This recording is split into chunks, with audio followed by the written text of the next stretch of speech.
Viva FM presenta Made in Polesine, la rubrica settimanale che racconta le eccellenze del Polesine. In studio Leandro Maggi e Davide Stefanelli.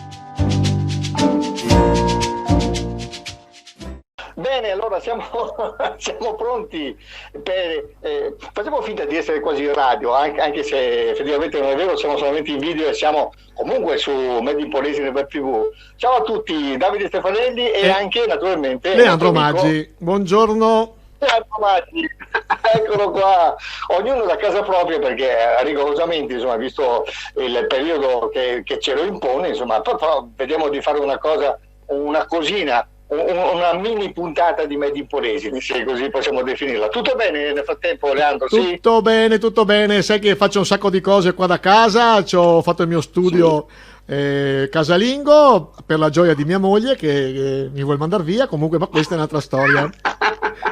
Quando finirà vedremo come andrà a finire questa cosa. Va bene, allora posso dire una cosa? Posso dire una cosa al volo?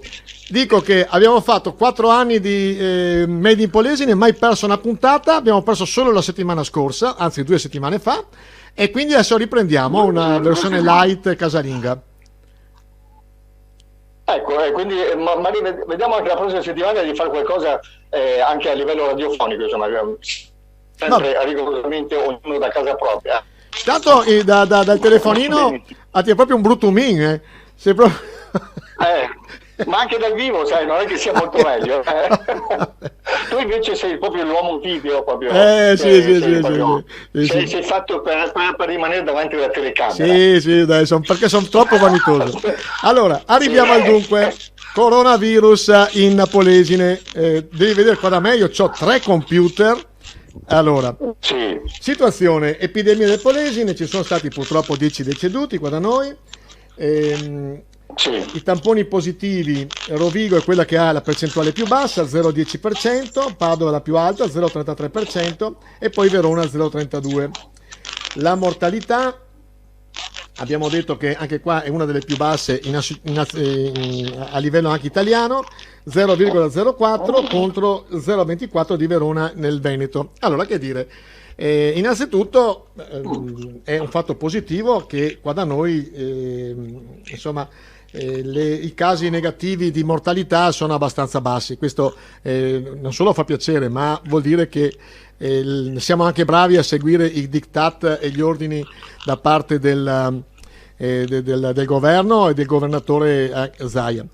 Però ci sono un po' di polemiche, nel senso che abbiamo visto un po' di polemiche da parte di un nostro amico che si chiama Enrico Naccari, già presidente del Comitato per la Salvaguardia dell'ospedale di Adria, che dice, essendo lui ricoverato proprio perché è positivo al coronavirus a 300, che prima che gli facessero il tampone hanno dovuto chiamarlo, anzi ha dovuto chiamare più volte, ci sono stati anche delle diatribe perché volevano che si recasse direttamente al pronto soccorso con i suoi mezzi, e questo qua era un pochino in contrasto con quello che si è sempre detto: se uno ha dei sintomi o delle paure chiami il 118 e dovrebbero venire le ambulanze. Invece questo non è successo. L'ultimo post che ha fatto Enrico Naccari è molto polemico, che è stato riportato anche dalle agenzie e anche dal Gazzettino di stamattina. Diceva: la mia compagna, che ha più o meno gli stessi miei sintomi, non ci hanno ancora fatto il tampone. E quindi la domanda è questa: non è che noi in provincia di Rovigo siamo così bravi e abbiamo così poche positività perché si fanno pochi tamponi? Punto di domanda. E adesso tocca a te.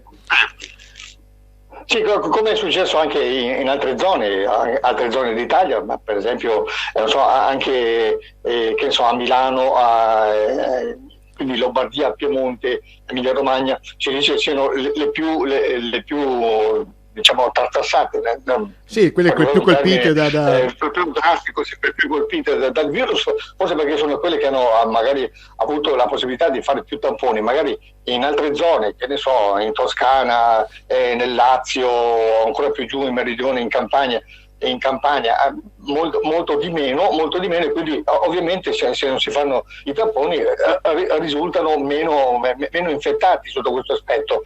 Ecco. Però, Poi sai cosa?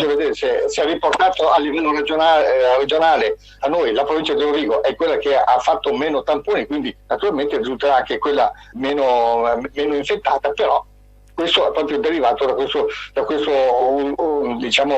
svolta che sono stati effettuati veramente pochi tamponi. Ecco, riportiamo poi un po' di notizie che sono venute anche dagli esperti, dagli scienziati. Sai che una delle terapie che stanno sperimentando è con una medicina contro la malaria, e siccome la nostra zona è stata zona malarica, purtroppo per noi, e forse nel nostro DNA oppure all'interno di ognuno di noi polesani c'è ancora qualche anticorpo dato da questa medicina, si dice che forse è uno dei motivi che siamo meno colpiti anche questo. Ma come dico spesso, chi siamo noi? Tanto a parte che ormai tutti si lanciano in giudizi medici, quindi non saremo gli unici a dire anche fesserie, però vabbè, noi riportiamo questo, l'ha detto qualche agenzia importante, non ultimo il Corriere della Sera dell'altro giorno, quindi noi lo riportiamo. Bene. Tra l'altro volevo dire una cosa, proprio andando fuori dal discorso del coronavirus, ma proprio a livello di immagine, se vedete alle mie spalle una paperetta è perché insomma sono nella cameretta dei bambini. Ecco, volevo precisare, insomma, perché proprio è stata un'occasione proprio così al volo che abbiamo messo su in un quarto d'ora io e Leandro, quindi questa era la postazione migliore disponibile al momento. E tu invece sei nel tuo studio perché sono uno sborone, perché voglio fare lo sborone. Domani parliamo di case di riposo e intanto ti saluto e come sempre viva Made in Polesine. Ci vediamo domani, ciao, grazie, ciao a tutti, ciao Davide. Viva FM presenta Made in Polesine, la rubrica settimanale che racconta le eccellenze del Polesine. In studio Leandro Maggi e Davide Stefanelli.